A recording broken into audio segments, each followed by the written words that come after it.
Arterra 2013 urteko azkeneko 2 hilabetetan sortu zen. Cohousingeko proiektu bat da, bakoitzak bere etxe bizitza pribatua daukala eta gero amankomunesko esparruak dauzkagula, jantokia, taberna, sukaldea eta hainbat aretoan, antolatzen ditugun tailerrak, ikastaroak edo gure ospakizunak baita ere egiten ditugunak.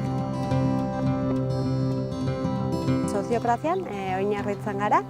Soziokrazia da antolatzeko eta erabakiak hartzeko modu bat, ez da asamblearioa, hau da, zirkulo ezberdinak osatzen ditugu, eta bakoitza kudeaketaren zirkulo batean sartu behar da. Hemen Arterra bizimodun dauzkagu 3, elkarbizitzako zirkuloa, eraikuntza eta ekopro zirkuloa.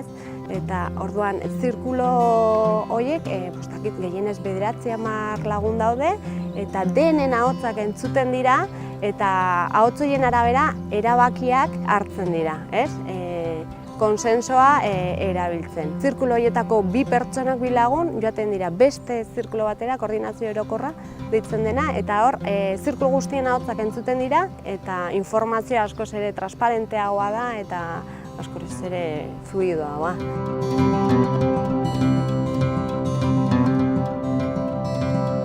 Astean zehar bizitza arrunta normala daukago, batzuk lan egitera joaten gara, beste batzuk hemen egiten dute, horreatzen dituzte lan batzuk, eta gero asteburuetan zehar antolatzen ditugu ikastaro eta tailer ezberdinak. Adibidez, joan den asteburuan izan dugu Euskal Herriko antikapitalisten topagune bat. Gero baita ere egiten dugu talde prozesuen bide laguntzarekin zerikusia dauzkaten ikastaroak, dantzak lan baita ere izan dugu, lokatza eta rebokoarekin egiten diren baita ere tailerrak.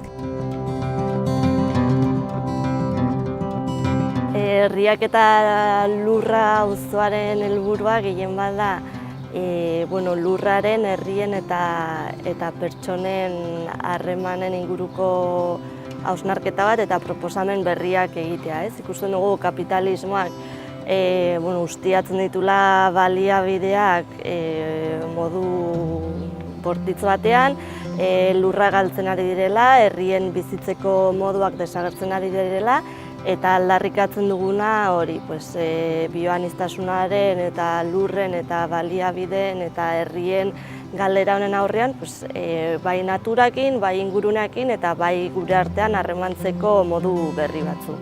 Gure auzoan adibidez tokia dute Arterra bezalako proiektuek, non pertsonen arteko harreman eredu berriak proposatzen diren eta baita ere ingurunekin eta lurrarekin harremantzeko modu berri batzuk, beti errespetuan oinarrituz.